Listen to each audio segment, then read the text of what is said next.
فکر بهبود خود ای دل بکن از جای دیگر کاندر این شهر طبیب دل بیماری نیست.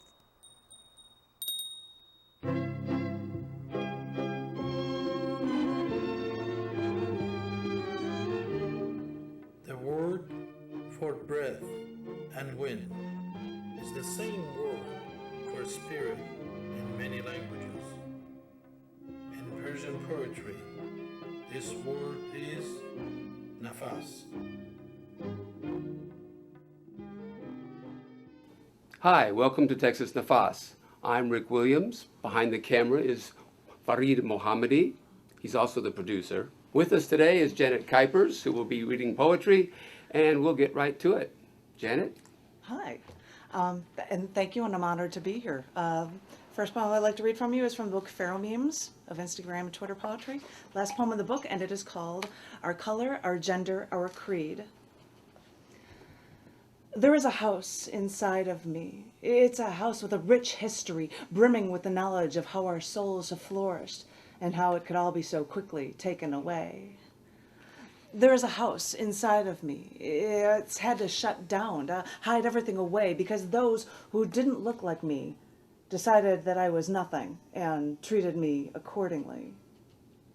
There is a house inside of me. Its pulse has an infectious rhythm that we've had to stifle to hide from your generic white bread world, for we only let ourselves out when we're alone to save us from your madness. There is a house inside of me. I've hidden it away. I've sealed it up and placed it deep within, brimming with my history and my future, and I don't let it out when people can't think of me as human. There is a house inside of me. I've put boards over the windows to save myself from your storm. And with your wrath, I've learned to not fight back, only because my captor won't listen.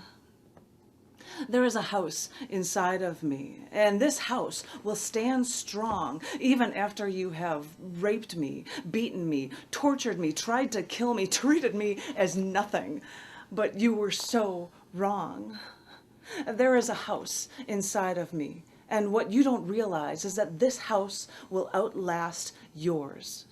Trust me. If your house was built on distrust and such blatant disrespect, then your house is bound to collapse. Because after all this time, and after my wanting to fight, I have learned that passive resistance is only a part of my story. Because in these struggles, I have gained a wisdom and a connection that is beyond this house that is inside of me, beyond this sharing, this inquisitive mentality. So I want you to remember, this house is a symbol for all of those like me, and for those not like me too.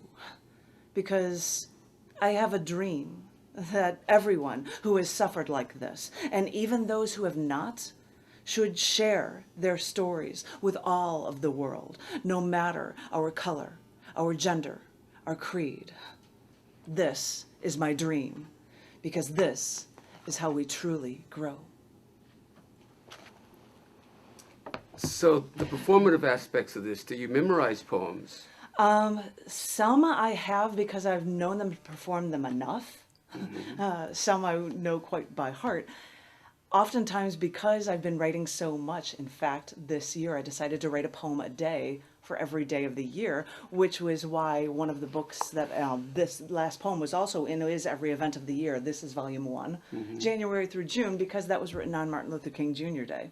And I said, it was such a good poem, I had to put it in both of these. But so because I've got so much material, it is likely that I'm not going to have everything memorized. Right. But when I get used to reading pieces and comfortable with them enough, they become so second nature to me that I could just rattle them off So how to old somebody. is this poem?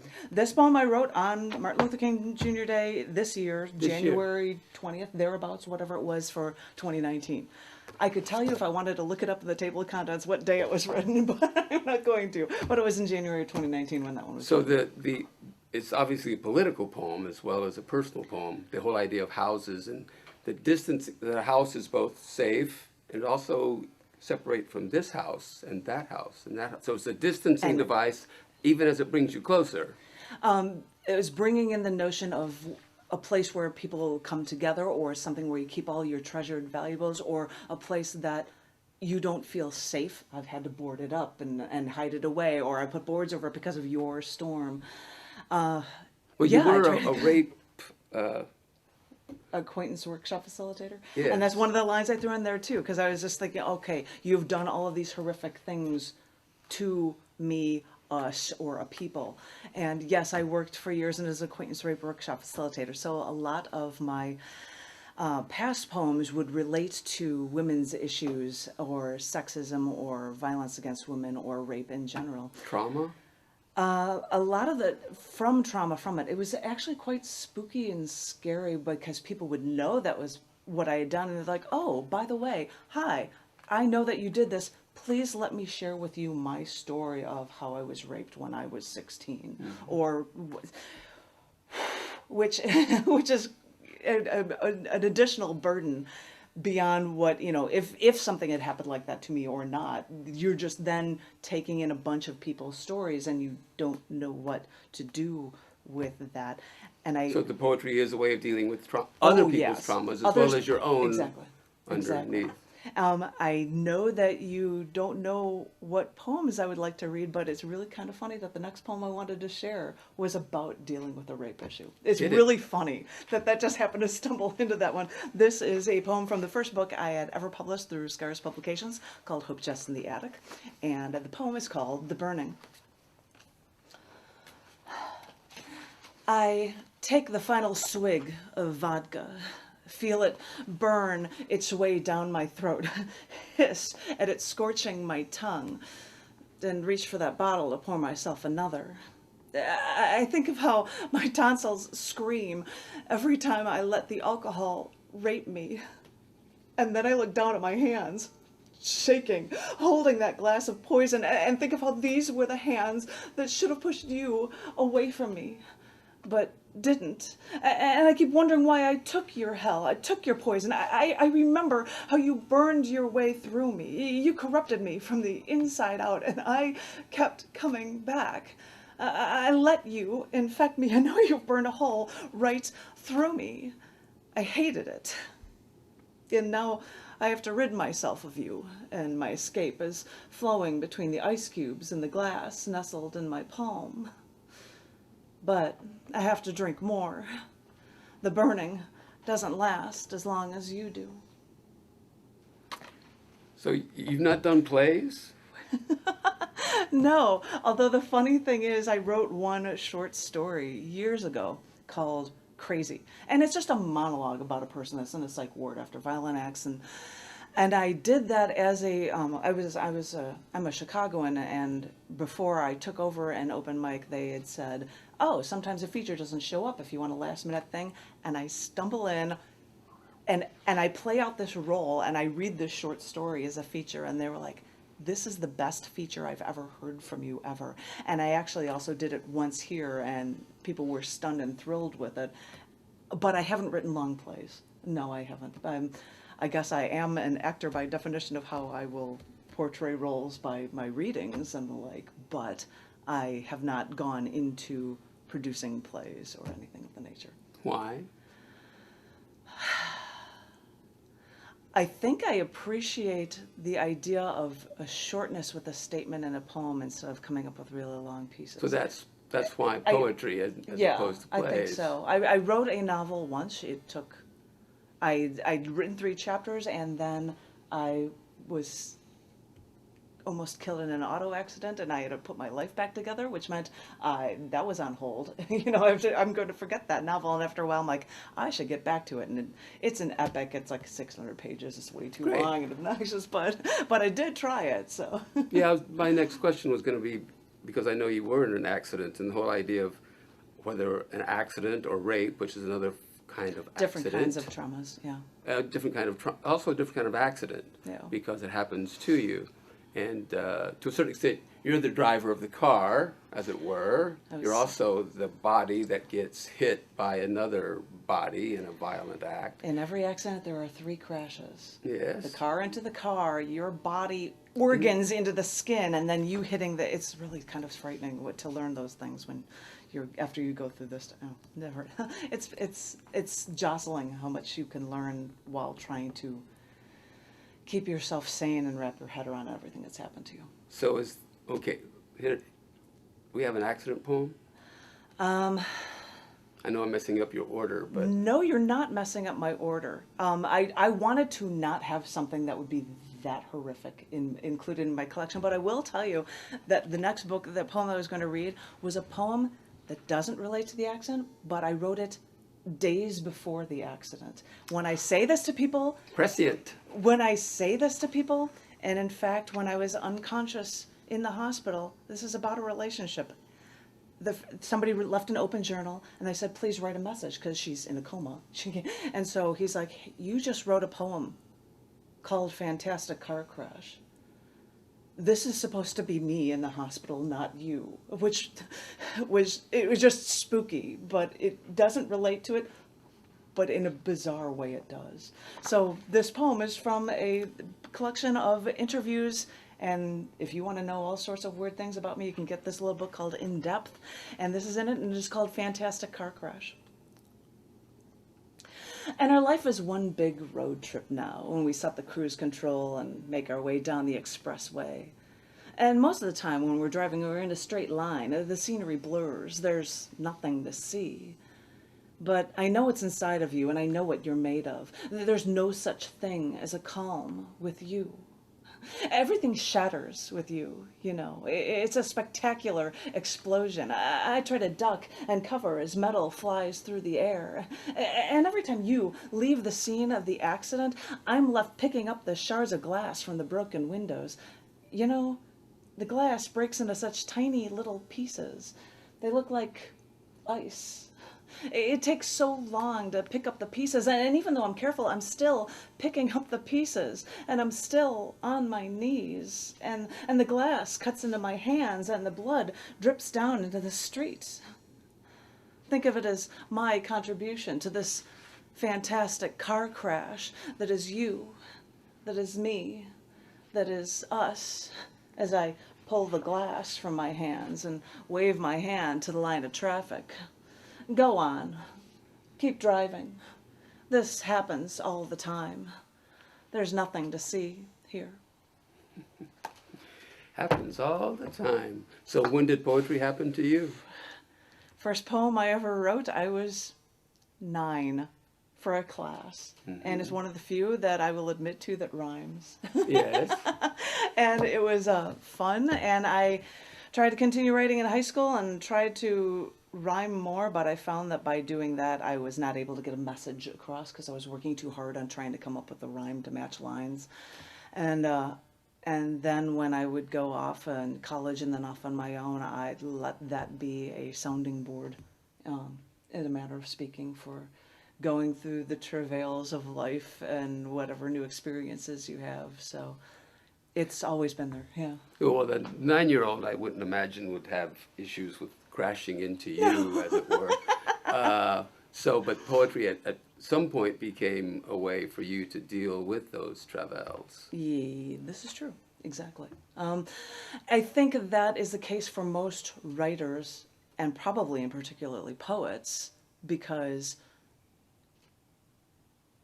a lot of times people have issues and problems with one thing or another, and you're just told to sweep it under the rug, bottle it up, and don't let it out, and you'll be fine if you just shut up and not think about things and not allow yourself to fully live. And when you have to do that, sometimes the only way you can get it out of your system or be able to cognitively appropriately process everything is by writing it down. I don't have any poems to share about the passing of my mother, but I was alone with my father for weeks right after she died, and he was having it worse than me, I'm sure. So I couldn't say anything to him. So what did I do? I typed like mad, because what else could I do? You know, that was all I could think of. So that was all I could think of. So the world is complacent in many ways, and it's also very confrontational in many ways. And the personal and the political, I don't feel any overt political philosophy in your work, although feminism obviously is, some people consider that.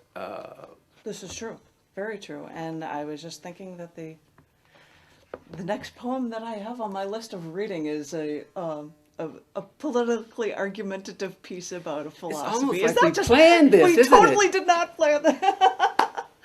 But I have so many books that I wanted to share to get a breath of all of the things that I've done, and it just happens, if that is cool with you. This is a book called Close Cover Before Striking. Pwah. You know, it could be a matchbook, or it could just be emotionally having to cope with things. This is excerpts of a longer poem called Everything Was Alive and Dying. I had a dream the other night. I walked out of a city to a forest, and there were neatly paved bicycle paths and trash cans every 50 feet, and trash every 10. And as I walked, there was a stray cat. She still had a little neon collar on with a little bell. As she walked a few feet, stretched her front paws. Oh, she looked so darling. And then in my dream, she walked right up to me and she said, "Thank you." And I said, "For what?" And she just looked at me for a moment. Her little ears were standing straight up. And she said, "In some countries, I'm considered a delicacy." And I said, "How do you know of these things?" And she said, "When somebody eats one of you, word gets around."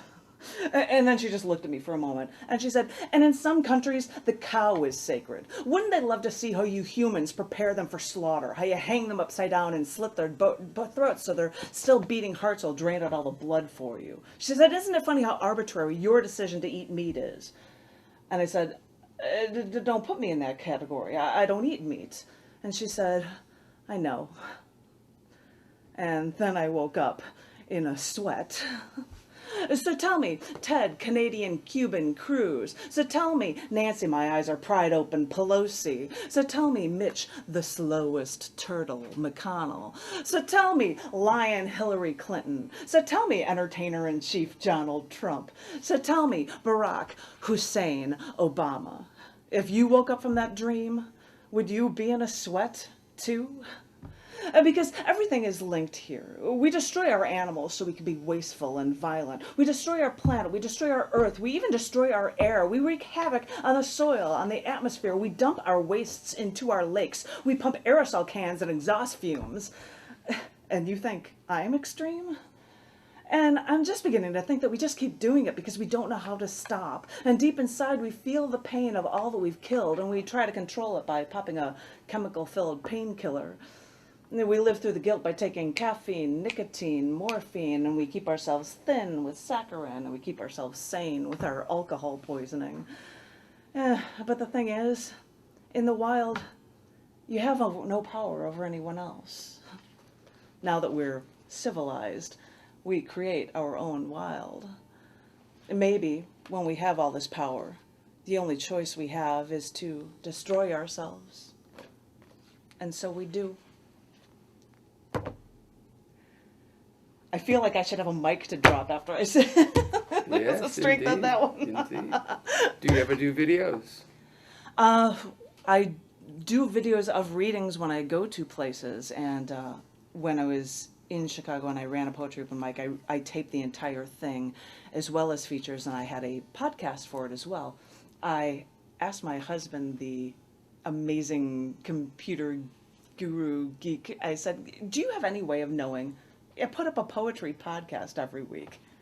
Does anybody actually look at it?" And I said, "Can you forget it?" And he's like, "All right, let me look into this." And he's like, "Well, once I get rid of spammers, I would say one is downloaded every 90 minutes.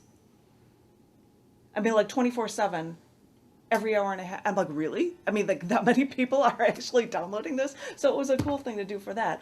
I've only done one poem video for one of my poems, which I'm not going to read for you here, but I usually am just busy being on stage when running the open mic in Chicago, or I have an open mic here on the first Sundays every month at Recycled Reads called Poetic License, because, sometimes you need to get your poetic license. So come on over. That's right. Well, as I like to, whether or not somebody, we all want to have our poetry read, but I like to say, like I say about Nazis, I don't fight Nazis because I think I might win. I fight Nazis because they're Nazis. So you write poetry because you write poetry. Because I write poetry. Let's hear another one. Okay, then why don't I pull out from this poetry collection book? Oh, this one's a nice, sweet one. It's called Partial Nudity. No, I am clothed in this. It just looks impressively funny that I'm not. But this is a collection book called Partial Nudity, and this poem is called Us Actually Touching. I heard a physicist explain that when two solid objects are pressed together, they never actually touch. And I can't imagine it, but maybe because electrons repel, all objects remain one molecule apart.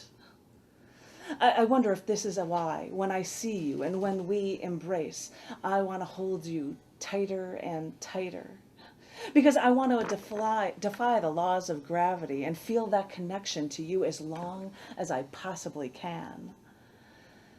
Because this might be why, whenever we embrace, I want my face at your neck so that I can inhale you deeply and I can breathe you in. Because I want to experience you with all of my senses. I want our molecules to intermingle. I want us to actually touch. So it's not all angry and violent.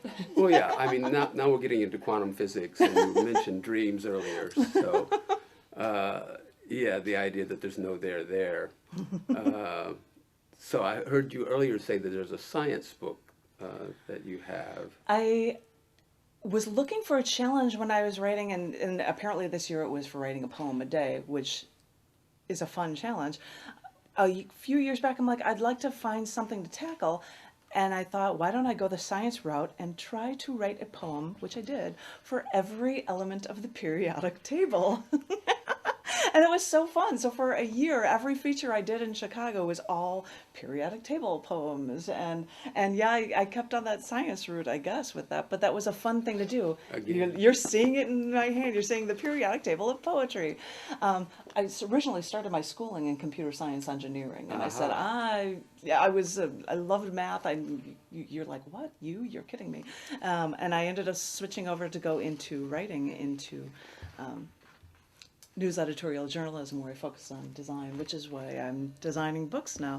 But there was a bonus poem in here for number 99, which is Einsteinium. So okay. But the bonus poem, the bonus poem is Beauty in the Eyes of Einstein. I heard NASA scientists say that Einstein dismissed some of his theories, even some theories we may know all too well. But Einstein didn't like some of his theories because he thought they weren't beautiful. And I thought, what is beauty? Is it the geomagnetic aberrations of the aurora borealis dancing along the horizon in the Arctic Circle? Is it the way you look at me with those gorgeous doe eyes when we've been apart so long? Is it the scattered collisions from Comet Shoemaker leaving 9 into the planet Jupiter? Is it what I feel when your arms are finally around me and I don't want to open my eyes and I never want to let go? Is it the eternally changing wisps of volcanic trails in the Saturn Moon Titan's atmosphere? Is it the way that listening to the music you make fills me with such energy? Is it the converting matter into pure energy with just the right formula? Scientists believed the most beautiful thing we can experience is the mysterious. It is the source of all art and science. So, am I driven to look up at the stars in the night sky, to see stars from billions of years ago, to fall in love every night? Einstein reminds us, we are all ruled in what we do by impulse. So, is it how on impulse I move a bit closer to you so I can feel the heat from your body so close to mine? We ask, What is beauty? They say beauty is in the eye of the beholder. So it makes me wonder. So I listened to something the other day about the hot-cold empathy gap. So our cold logic can make decisions about what we will do in a certain situation. Our hot body in that actual situation often makes very different decisions regarding that. So how many personalities do you write from? Wow. People would make jokes that I'm born in June, and they say, you're a Gemini. And I'm like, no, I'm not a Gemini. I'm a Cancer, but I'm right in the cusp. So I might have a couple of different stories inside of me. And it is very easy when you go through so many different things in life to take on different personas. If you're working, or if you're in a relationship, or being a parent, or being the child, or a family member, or hanging out with your best friends, whatnot. You always have different roles. So it's easy to find different ones to slip into for whatever mood suits for the piece. Well, let's hear one more before we go. One more. I'm thinking a long one, short one. No, I should give you my happy short one for the Short evening. one, yes. Sure. This is from the book, Contents Under Pressure, and it is called And I'm Wondering. I'm wondering if there's something chemical that brings people together, something that brings people to their knees, something that sucks them in.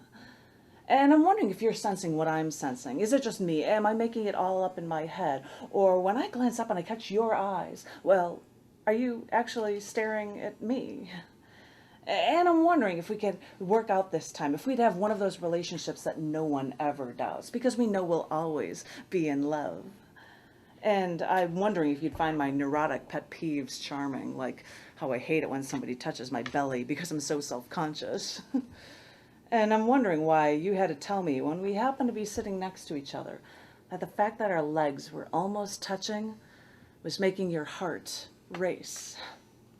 And I'm wondering why I felt the need to take your cigarette and inhale, exhale, while the filter was still warm from your lips, there just seconds before. And I'm wondering if a year or two from now, after we've been going out and shouldn't gotten to that point where we're bored with each other and sunk into that comfortable rut, well, if you saw me making macaroni and cheese in the kitchen using margarine and water because I don't have any milk, and I've got my hair pulled back and strands are falling into my face, and I'm wearing one of those button-down denim shirts and nothing else, well, what I'm wondering is if you would see me like this and still think I was sexy. When I glance up and I catch your eyes from across the room, when I see your eyes dart away, when I feel this chemical reaction, well, what I'm wondering is, do you feel it too? So, Janet Kuypers, where can we find you on the interweb? On the interwebs, Janet Kuypers, Kuypers. You can just search for me on Amazon. You will find all of these books because I run 2 literary magazines and there are books coming out all the time. Find my name online or what I run with Scars Publications, which is Scars, SCARS.TV. And you can find everything out about all those things, including my writing.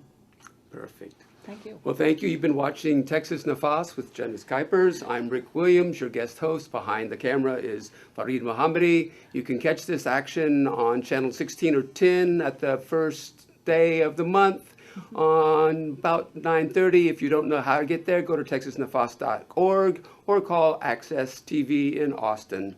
Thanks. See ya.